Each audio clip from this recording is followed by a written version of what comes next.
Azərbaycana və xalqımıza qarşı çoxsaylı cinayətlər törətməkdə təqsirləndirilən 15 nəfər Ermənistan vətəndaşının ittiham olunduğu cinayət işi üzrə açıq keçirilən məhkəmə prosesi tərəflərin replika, yəni cavab nitqi ilə davam etdi.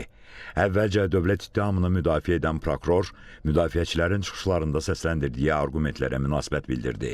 Baş prokurorun böyük köməkçisi Vüsal Əliyev təqsirləndirilən şəxslərin cinayətkar birlikdə rollarının mübahisələndirilməsi ilə bağlı bildirdi ki, 1-ci Qarabağ müharibəsi başlamazdan bir neçə il əvvəl artıq Azərbaycan ərazisində qeyd edilən cinayətkar dəstələrin formalaşdırılmasına başlanılması məhkəmədə tədqiq edilən sübutlarla təsdiqləndi. Müəyyən edildi ki, həmin dəstələr Ermənistan tərəfindən dəstəklənib və silahlandırılıb. Lakin sonra həmin silahlı dəstələrin rəhbərləri və üzvləri Azərbaycanın suveren ərazilərində yaradılmış qondarma qurumda və Ermənistanda mühüm siyasi, hərbi postlar tutublar.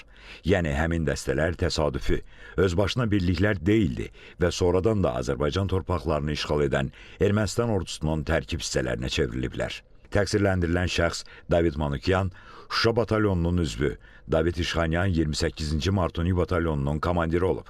Hansı ki, bu və digər batalyonlar məhz qeyd edilən qanunsuz dəstələrin adını dəyişərək daha mütəşəkkil və hərbiləşdirilmiş forması olublar. Azərbaycanın ərazilərinin Ermənistan tərəfindən işğalı danılmaz həqiqətdir və bu, məhkəmədə təqdim edilmiş çoxsaylı sübutlarla təsdiqləndi.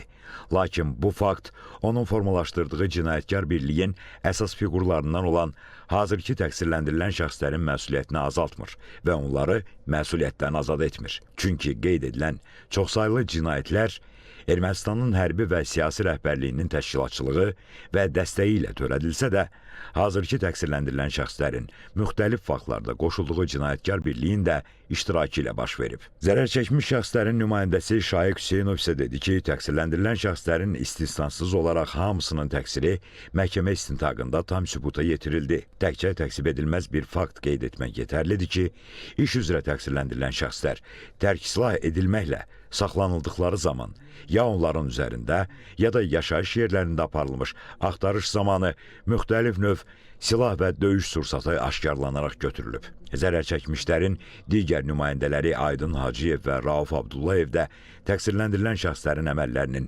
məhkəmə istintaqında tədqiq olunan sübutlarla təsdiqini tapdığını bildirdilər. Qeyd olundu ki, təqsirləndirilən şəxslərin barəsində ədalətli hökm çıxarmaqla zərər çəkənlərin də uzun illər pozulmuş hüquqlarını qismən bərpa etmək olar. Təqsirləndirilən Vasili Beqlaryanın müdafiəçisi Vüqar Heydərov isə müşavirə otağında yekun qərar verilərkən təqsirləndirilən şəxsin məhkəmə istintaqında verdiyi ifadəsinin əsas götürülməsini xahiş etdi.